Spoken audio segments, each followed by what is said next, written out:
All right. Oh my God, you started already. I did.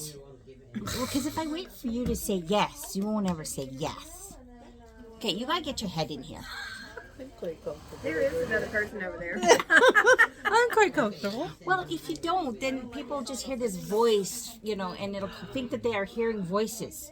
And That's all right. yeah, that's all right. It's all right if you guys think you're crazy I and don't hearing have voices. a problem. I don't have a problem with that. Okay, hi, It's us. It's Weekly Dose. It's Lori Deborah. and we have Dana with us for Tech Talk. Yes. So we're actually going to jump right into Tech Talk first. Yeah, we're switching it up today. Because she's busy. Busy.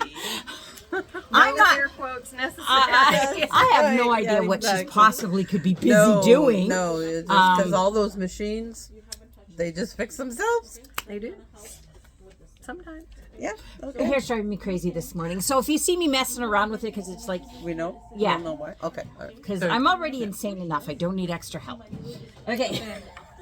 I'll just jump right in then. Right What to you. we are going to, our Tech Talk today is going to be a bit hurried, so you might want to take notes or watch it back and pause. But what we want to talk today about is bad habits that we all get into as sewists that either make our sewing experience not as pleasant as it could be, or make our machine not as pleasant as it should be.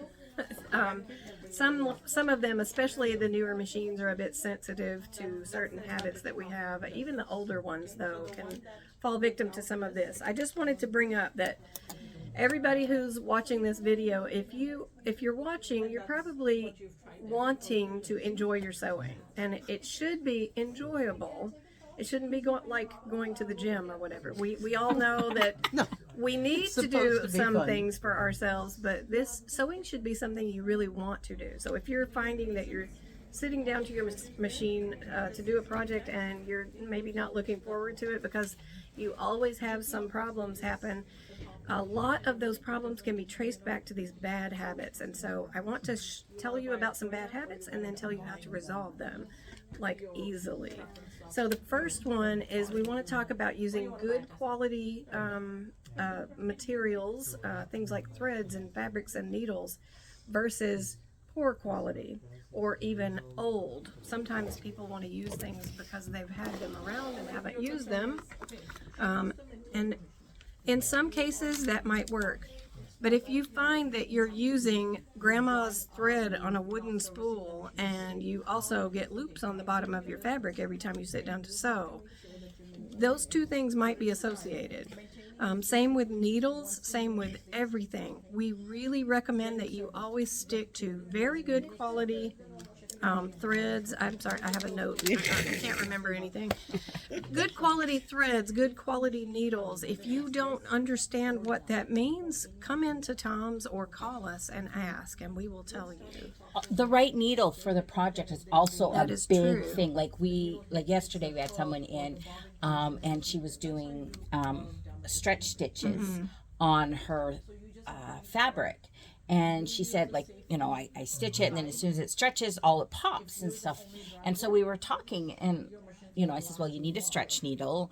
And she goes, well, what's that? Because she only had, universals, and so it wasn't even the right needle. And then I says, and then make sure you're using your stretch stitch. And she's like, I don't even know what that is. And so Right. she was very frustrated because, so it's just those little things Yes. sometimes make a huge difference. Frustration is a universal problem with anyone who sews. Like you might have a little problem that only pops up once in a while, and the problem with that is just like your car mechanic.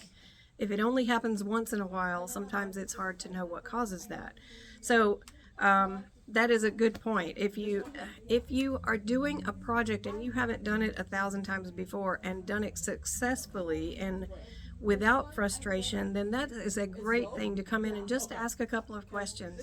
If you have more than a couple of questions, we also offer 1-hour sessions. If you bought your machine from Tom's, those sessions can be scheduled ahead of time and are of no cost to you as long as it is about the operation of the machine. So let's say you don't know how to use your buttonhole lever or whatever it might be.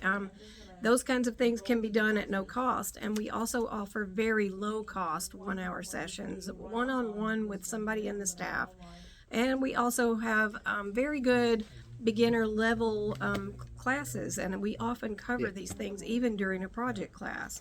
So that's one thing, good quality versus bad quality, using the right thing for your project and your fabric versus not.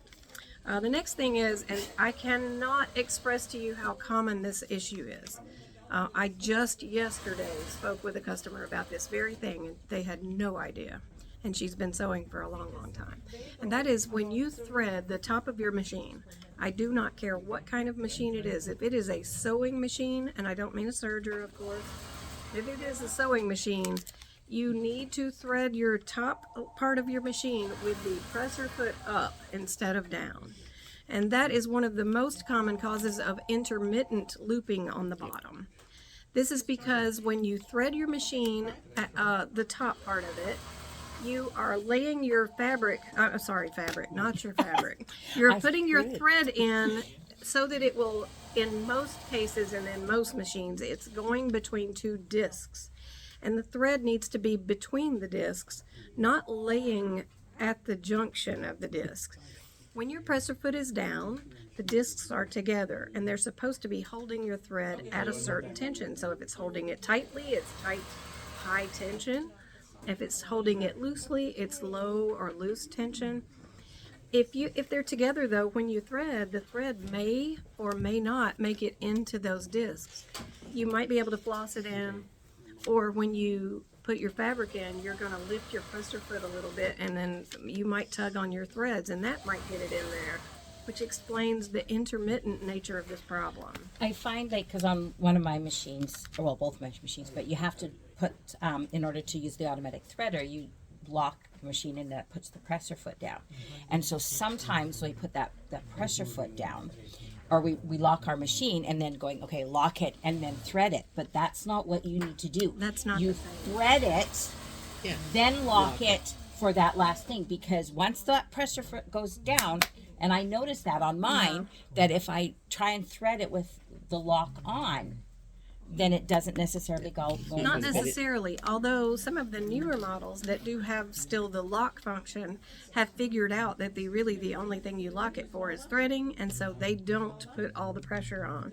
The discs still move though, and it makes it harder to get it in there properly. So just remember, presser foot up is when you thread it. You thread it with the presser foot up always. Now, if you are a little visually challenged like some of us are and cannot see to thread the needle and you don't have an auto threader, it is perfectly okay to get it all threaded except the needle and then put your presser foot down to get it out of the way. There's other tips that we'll give you on a shorter tech thing sometime about getting that threaded, but basically just thread it with the presser foot up and it'll save you a whole lot of problem. Another bad habit, and we'll keep this one short, is being tempted to save a little money by keeping those little ends of your threads on your bobbin and then threading on top of that. Please don't do that. You may have been doing this for 25 years and it might have worked for you. If so, bully for you. But if you're having problems with your tension in particular, and you do that, try not doing that. It's just not good practice, and one of the reasons is that doing that allows your bobbin tension to be wildly different than it should be. There is a little tension spring in your bobbin case, no matter what type it is, that basically holds the tension it should. But that only works if the bobbin thread is secure on the center of the bobbin. So you'll notice when you get to the very end of your bobbin thread, the tension may go a little wonky, and that's what's happening throughout your use if you do this on top of other threads. So try not to do that. One really simple bad habit that you can stop allowing your brain to do to you is treating your new machine, your newer model machine, as if it were an old machine. And what I mean is, maybe you've had a machine, you've been sewing since you were 6 years old, and you learned on your mother's Singer 234 or whatever it was, and you know everything about everything. You probably do on that old machine. But if you get a new machine, you really want to go through your manual. You want to, even if you just do it bit by bit by bit, you want to go through that manual and learn all of the neat little things that your machine can do. Or if you bought it at Tom's, come in and let's go through one part of the manual with you. We'll learn how to do a buttonhole, or we'll learn how to do these fancy stitches like stretch stitches. They can be decorative, but they have functional use too. So just remember, these new machines and all these bells and whistles, they're all there for a reason, and it's not just to look nice. Another one is not cleaning under your bobbin case. I want to show you really quickly. Lori, can you pick up the camera? And Yes, we're see gonna if we flip can- this around. We've got a light hand dart. This one is one that's in for service, and I just want you to see what happens when people don't clean out from under their bobbin case. It's not very bright, is it? I'm pretty sure, I'll hold it over here. I'm pretty sure this one has not ever been serviced, but it could have been and just really heavily used. So it's not that it's dirty. That's normal, and this muck that's down in here may be affecting the operation, may not. But what is affecting stuff is that right there. And I don't know if you can see this, but I'm just going to use the corner of this. Look at this. Look at this stuff. Like that's a lot of stuff. I don't know if you can see that, but that is like a 1/2 inch thick compressed. I don't bit know of that we realize how often that stuff builds up. Okay, so talking about it does. So just in case you guys haven't seen it, I finished my quilt. I posted it. It's gorgeous, isn't it? So before I started doing the stippling. Okay, I had cleaned out underneath my thing because I'm a good girl and I've listened to my tech talks and stuff. And so I cleaned it out because my machine told me I needed to. And so I took it out. I got the little thing. I got all that. And then I did my quilting. Okay, so normal stuff. And then what ended up happening was I'm finished. So it's not that big of a quilt. It's technically, it's supposed to be a single. So it's kind of between a single and a double. Okay, but it's still not that big. And so I'm gonna just flip this. So it's not. So we took, and as soon as I did that, I'm looking in my thing, and it's all full. And I'm like, where? But from the quilting, all those tiny little fibers from the batting all got down. So I had to clean it. I started the quilting on threads. yes. Yeah. When you work with fleece, you want to do that about every day. Yeah. Yes. It was a 24 like I started Sunday morning. By Sunday night, it was I'm like, I gotta clean this again.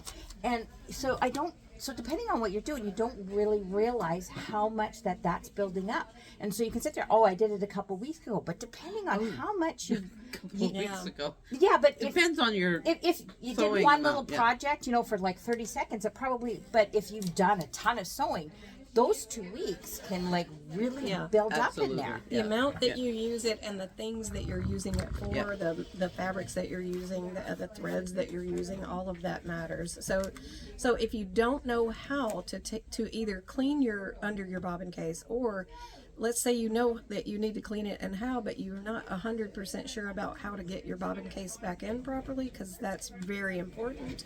Just come by Tom's. That is not something that we're going to charge you for. We are happy to sit down with you for a minute or two and make sure you know how to do that properly. The last thing is, we talked about how dirty that was, and that's normal. Don't feel like you're a slob if you get a lot of fuzz in there. It just happens. But that and other things, including all of these bad habits that we mentioned, and sometimes just a long time heavy use, you need to get your machine serviced. Servicing, I want to be clear, servicing is not repair. Servicing is treating your machine to a spa day before it isn't working. And that is so important to the enjoyment of your sewing.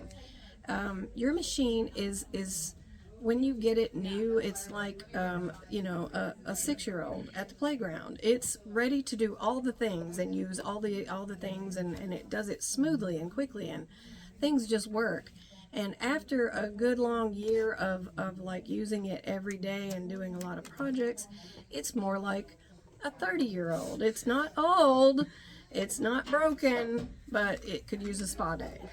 And the older it gets and the more that you use it, the more it becomes something like a 57-year-old. And if you don't take care of it, Well, we would never think of not taking our car in for oil Right. changes, for fluid flushes, and all those kind of things, because we want the motor to keep working. These have motors. They have Yes. Yeah. belts. They have all of those things that are working, and they need to be oiled. They need to be cleaned, and they need to be care. and They need care. and even these modern machines that have a lot of plastic and nylon parts still have a lot of also metal parts, and metal that works on metal just it builds up over time, particles inside, teeny little particles that need to be flushed out with good fresh oil. Not to mention, really, just even if you only bought your machine and let it sit on the shelf, 3 years later, some of the grease that is inside that machine will start to harden. And so that's why we say, even if you only occasionally use your machine, if it's maybe 10 years old or less, you can get away with every 3 years of service, and it'll continue to run and run and run and run. But if you start to shorten that amount of time because you use it more often, again, you can count on a lot more pleasurable service from your machine. When you use it more often, and when you use it with, say, glitter and sparkles and metallic threads and sequins and beads and you name it, which, by the way, don't sew through those, but when you begin to use it for more diverse things and at a heavier rate, more frequent service is better. You can schedule that service at Tom's, and that means that you still wait in line for whatever our wait time is, but you wait in line while you have it at home and you get to keep using it. And then you come in one day and you drop it off. And if you drop it off before 10:30, you literally can get it back that day. Or is it 10 o'clock or 10:30? It's 10. Sorry, I misspoke. It's 10. If you drop it off the day before, that's even better, because sometimes we can even get to it a day early. It just depends. But anyway, service is super important, and it's if you've gotten in the habit of waiting till your machine breaks and then bringing it in, you will find it a lot better to schedule it ahead of time while it's working. That's important for me Yes. to say, because you cannot schedule it ahead of time if it has any sort of significant problem. I'm not talking about things like, oh, it has a bit of a tension issue or something, the bobbin winder's a little sticky or whatever. Those are normal things. But if you can't feed your machine, you can't feed fabric through your machine, that's a big problem. If the timing's out. That's not a if same it's day. seized, and when we say it's seized, it means you can't turn the hand wheel, or it's super hard to turn the hand wheel. That's a big problem. And not only can you not schedule it for same day service, but you may not even be able to get it at a regular service rate. We may have to add on extra service fee, extra labor, and that's really expensive. It's typically at the tune of about $120 an hour, because it is a really Fun job to get really in there. fun. It takes Yeah. a long time. takes a long takes time hours. and a lot of muscle. Yes. So I have keep on this. top of it. This is my gym. So He's all muscly. anyway, that's it for me for today. I'm going to hand you over to these ladies who are a lot. They're also busy, but they're making time for you. Thanks, Dana. All right, we're gonna flip us around here, and okay. On the topic of reading your manual, I just got a new sewing machine. She did. She's so And excited. I am. And I am going through the new manual. Like, I've been sewing for a long time. but I'm still going through the manual. There's things on there that are the same with some of the one of the machines I have, but there's new stuff. There's different stuff. There's things to be, as time passes, the technology of these machines just, it expands to, I'm telling you, I think it's ingenious that there's a little pedal on the floor to cut my thread. I'm just, I think that's fabulous. And the thing is, I have the earlier model of yours. Yes. I got the M7, you got the M8. Yeah. And so I have that. But the thing is, I have a hard time with like controlling the pedal. It's either because all the way down, all the way up. And so I like the little speed thing where I do that. But and so I'm like, okay. So I use a stop-start button, so I don't use. Oh, the thing. you don't use the pedal. Okay. And for the most part, it works. But like when I was stippling, there was like I'm going this, and I'm going. I need to stop it. Like trying to reach with my nose or something. The pedal would be more convenient at that It would, and I'm like going. I wish I should maybe hook up my pedal. I'm like, no, my nose works. Okay, I'm not even going to comment on that. Okay, just I am quite thrilled. I have the M8 now. I've been ever since the M7 came out, and we're talking 6 years ago. I wanted that machine, and so when the M8 came out with the accurate stitch regulator, I thought, you know what, that's it. I'm going for it, and I now have it at home, and timing could have maybe been better because I'm prepping for the markets, but it's I'm still playing with it as well. Yeah. So I will probably keep people updated on a regular basis because I love it. Yes, it is. It's so pretty. I love mine, and so as you learn, you can use mine. Because mine is smarter than me. I just let's face it, it really is. Learn along with me. Yeah, okay.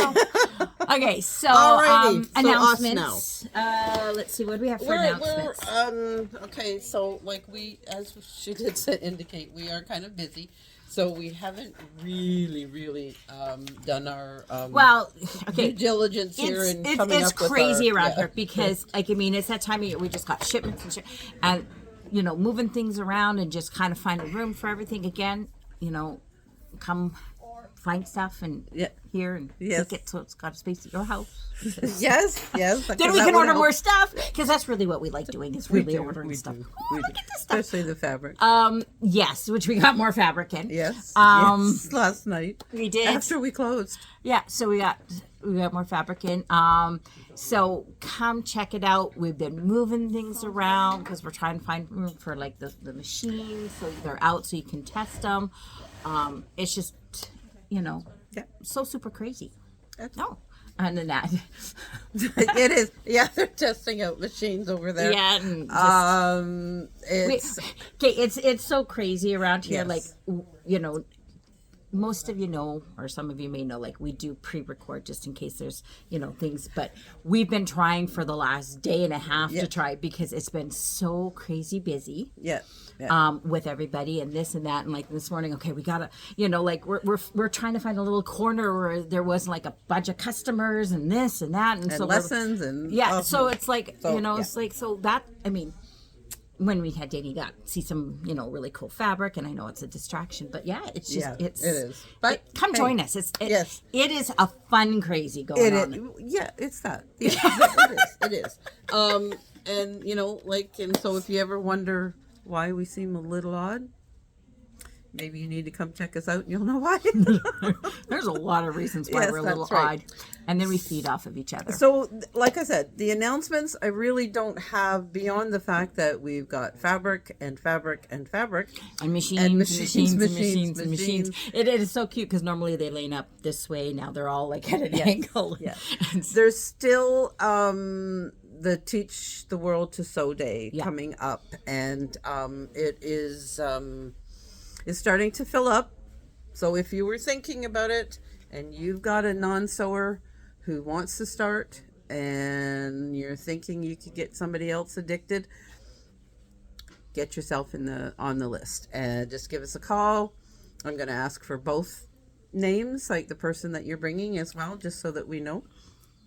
And so this ought to be fun. I'm looking forward to it, actually. So upcoming classes, the Enchanted Winter, that's the Kimberbell, Yes, is that's coming up. October 15th. Yeah, so if you want in on that one, you need to register Yes. like ASAP. That one's a part 2 class. So Oh, it's that's already, yeah. oh, okay. I'm looking thank at you. that and I'm going, someone else doing a tree? No, that's my tree skirt. That's part 2. It's just, We've got Stitch and Chatter coming up on the 16th for in person in Surrey, the 18th in person in Chilliwack, and then Friday night is the Zoom. The Zoom, yeah. Surger 1 and 2, that's in Surrey? Yeah, this Yeah. is Surrey. That we've now added afternoon sessions for Surgers 1 and 2 because the first one for both of them are full. So the Surger 1 is always extremely popular because that just gets you started. If you've just bought your Surger or, it's been sitting there for a long time, mine. It might be time to come in and have a look. I bet you mine's been sitting longer than yours. Maybe not. And then the Surger 2 and 3, it adds. It just it builds on your skill so that you can start doing some of the really fun, cool stuff that a Surger is capable of doing. It doesn't just finish a seam any longer. There are things that they can do beyond what, when I got my first one, that's all it did. It just bang. And then so fast. The technology just bang, bang, bang, bang, so that you're now at a point where you could make an entire garment on your Surger and it look fabulous. Yeah. So they're very popular for that reason. Yes. EMB basics. Okay, so we just finished class 4 of the third run. We've got the fourth run in November, so it's the 4 weeks. Yes. They're Fridays in November. There is a couple of spots. Okay. Some of the feedback, every class, everyone is so impressed with the class because I'm amazing. But have to You're learning lots. They are learning lots. People sit there and make faces at us. Yes, and then they expect us to... When you don't know why we're laughing or doing stupid things, it's because people are making us... And you know what? And it's funny because you know what? We should need to start making them sit in here on this. And so, no, and they all go, no, that's okay. Which is what I said at first, too. Yeah, and you still say it. But, yes, so if you have an embroidery machine, whether you're new to it or you've had it for a while, this class is amazing because what it does is it... Okay, will you stop? Somebody just took a picture of us now. That's cruel. And we can't even make faces at it because it's just like, we'll get even. Okay, Tom's here now. Okay, you guys have to stop. We need to finish this. Okay, all right. Okay, so we... if you're new to embroidery, you've done it for a while or whatever, this class, it fills in a lot of blanks. Yes. As I was talking to one of them, she says, I've been doing embroidery for a while and all this other kind of stuff. But she says, these blanks are being filled in. And I says, that is why this class has been done. Yes. Is because I know so many people who got their machines either during COVID when there wasn't a lot of in person, and they tried learning stuff on YouTube. Now, it's not necessarily, we're on YouTube, but it's not that YouTube's a bad thing, and you can learn some stuff, but where the problem is a lot of teachers, because we don't get that feedback, we don't get those questions, and so we just do.